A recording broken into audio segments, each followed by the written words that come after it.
पीली सरसों की किसान भाइयों अगर आप इनकी बुआई करते हो तो ऐसी वैरायटियां हैं जो बहुत कम टाइम लेती हैं और उत्पादन कम टाइम के हिसाब से काफ़ी बेहतर दे देती हैं।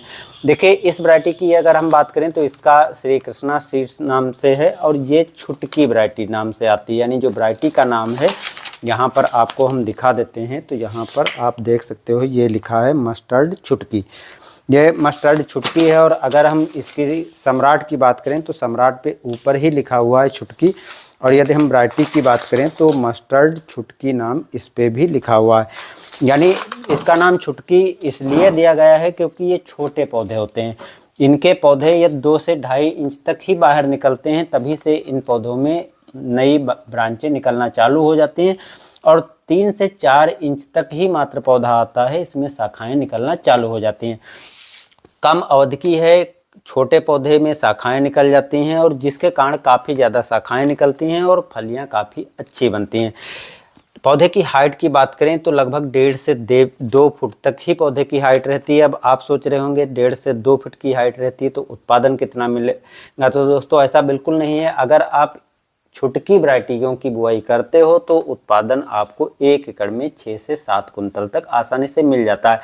लेकिन ज़्यादातर किसान भाई इन वैरायटियों को हमारे इलाके में क्यों पसंद करते हैं, इसके पीछे सबसे बड़ा कारण है क्योंकि हमारे क्षेत्र में लगभग 90 से 95% एरिया में गन्ने की ही खेती होती है। और गन्ने की खेती होती है तो अक्टूबर महीने में भी किसान भाई गन्ने की बुआई करते हैं। अगर अक्टूबर महीने में गन्ने की बुआई करते हैं और लंबी अवधि की वैरायटियों की बुआई कर दें तो बाद में जो गन्ना है तो वो लेट सरसों कटेगी और उसमें बहुत से ऐसे कार्य रहते हैं जो अच्छे से नहीं हो पाएंगे, जिससे गन्ने पर प्रभाव पड़ेगा, ब्रांच कम निकलेंगी, उत्पादन अच्छा नहीं हो पाएगा और अच्छे से गन्ना ग्रोथ आदि विकास नहीं कर पाएगा। तो इसलिए छोटी जो वैरायटियां हैं इनकी बुआई गन्ने के साथ में कर देते हैं। साथ में बुआई करने से हाइट कम रहती है और पौधे भी अच्छी तरीके से गन्ने के भी ग्रोथ और विकास करना जारी रखते हैं।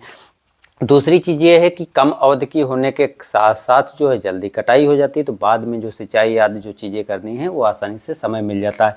अगर आप अक्टूबर महीने में इसकी बुआई कर देते हो तो 75 से 80 दिन का टाइम लेता है, दिसंबर में आसानी से कटाई हो जाएगी। उसके बाद आप दूसरी फसलें भी बुआई कर सकते हो, यानी यदि कोई सब्जी वर्गीय फसलें बुआई करना चाहते हो तो सब्जियों की भी बुआई कर सकते हो।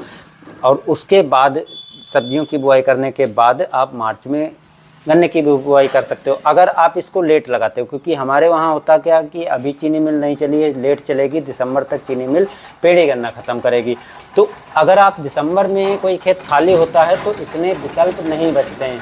अक्टूबर में इसकी बुआई किया, दिसंबर में कटाई हो जाएगी। दिसंबर में कटाई करके आप कोई भी सब्जी लगा सकते हो जो लगभग 2-3 महीने में कट जाए, 80-90 दिन में तैयार हो जाए। तो उसकी कटाई करने के बाद आसानी से जो है गन्ने की बुआई की जा सकती है। लेकिन अब होता क्या है कि जैसे हमारे एरिया में अभी चीनी मिल नहीं चले हैं और ज़्यादातर किसान भाई चीनी मिल पे ही गन्ना डालते हैं। तो जब चीनी मिल चलती हैं तो दिसंबर तक पेड़ी गन्ना ख़त्म कर पाते हैं। दिसंबर में पेड़ी गन्ना ख़त्म हो जाता तो विकल्प नहीं बचते हैं किसान भाइयों के पास, और सरसों बुआई करना ज़रूरी है। तो इन वैरायटियों की सरसों की बुआई दिसंबर महीने में भी किसान भाई कर लेते हैं, जिससे ये मार्च में कट कर तैयार हो जाती है और मार्च में बड़ा अच्छा टाइम मिल जाता है कि गन्ने के टाइम पर बुआई हो जाती है। तो इसलिए इन वैरायटियों को अक्टूबर से लगा करके दिसंबर के अंत तक किसान भाई बुआई करते हैं। अब आप देख रहे होंगे कि इसका पैकेट दूसरा है, इसका पैकेट दूसरा है। दोस्तों इसका वैरायटी दोनों में एक है, क्योंकि ये छुटकी नाम से ही दोनों वैरायटियाँ हैं, एक हैं। तो इसलिए आपको ऐसा बिल्कुल नहीं है कि आपको ये वैरायटी मिलती है तो ये वैरायटी मिलती है, इसमें कोई फ़र्क होगा। रेट में फ़र्क आपको दिखाई पड़ सकता है, क्योंकि अलग अलग जो कंपनियां आप तक पहुंचाने का काम करती हैं तो उनका अलग अलग प्रॉफिट जुड़ा रहता है, तो रेट में फ़र्क आ सकता है। लेकिन यदि हम इसके उत्पादन की बात करें, बाकी चीज़ों की बात करें, तो कोई अंतर नहीं दिखेगा, क्योंकि सेम पैकिंग में जो वैरायटी है वो सरसों छुटकी ही है। तो आप कोई भी बुआई करो। अब हम बात कर लेते हैं इसके उत्पादन को लेकर के। तो किसान भाइयों इन वैरायटियों की अगर आप गन्ने में बुआई करते हो तो उत्पादन इनसे लगभग आपको 6 कुंतल के आसपास मिल जाएगा, थोड़ा ज़्यादा भी मिल सकता है। लेकिन अगर आप सिंगल बुआई करते हो तो 6 से 7 कुंतल तक मिल जाता है। बहुत से किसान भाइयों के खेत में 8 कुंतल तक भी इसका उत्पादन मिल जाता है। इससे ऊपर इनसे उम्मीद नहीं करना है, क्योंकि कम अवधि की हैं तो इससे ऊपर उत्पादन नहीं मिलेगा। लेकिन अगर 6-7 कुंतल भी उत्पादन 1 एकड़ में मिल जाता है और वो भी कम टाइम पर, और दूसरी फसलें बुआई करने का आपके पास विकल्प रहता है, तो कम नहीं कहा जा सकता। पीली सरसों है, तेल की मात्रा अच्छी होती है, महंगी भी बिक जाती है, तो उस हिसाब से लगभग ये कुल मिलाकर के प्रॉफिट का सौदा साबित होता है। कम टाइम पर पककर तैयार होना एक और भी अच्छी बात है, क्योंकि सरसों की वैरायटी कम टाइम पर पककर तैयार होने पर, जैसा कि मैंने पहले बताया, काफ़ी विकल्प किसान भाइयों के बीच में खुल जाते हैं। थोड़ा इसके बारे में बात करते हैं डोज को लगा करके। तो अगर आप इसको 1 एकड़ में गन्ने के साथ बुआई करते हो तो 2 से 2.5 किलोग्राम आप गन्ने में बुआई कर सकते हो। लाइन से लाइन की बुआई करते हो तो 2 किलोग्राम सीड्स की ज़रूरत पड़ेगी। छिटकुआं बीज से बुआई करते हो तो 2.5 किलोग्राम सीड्स की बुआई करनी पड़ेगी।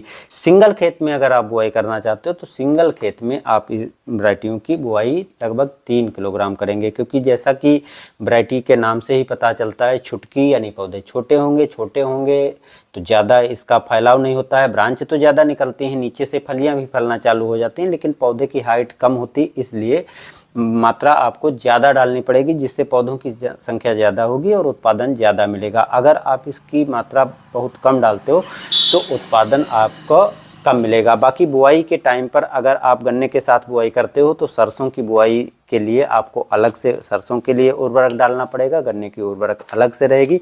रोग बीमारियां कोई लगते हैं तो आपको स्प्रे आदि करने पड़ेंगे। सिंचाई की बात करें तो हमारे एरिया में मात्र 1 सिंचाई ही करनी पड़ती है, चाहे गन्ने की साथ में सहफसली ले रहे हों या सिंगल ले रहे हों, क्योंकि बाद में तो एक आध पानी गिर ही जाता है।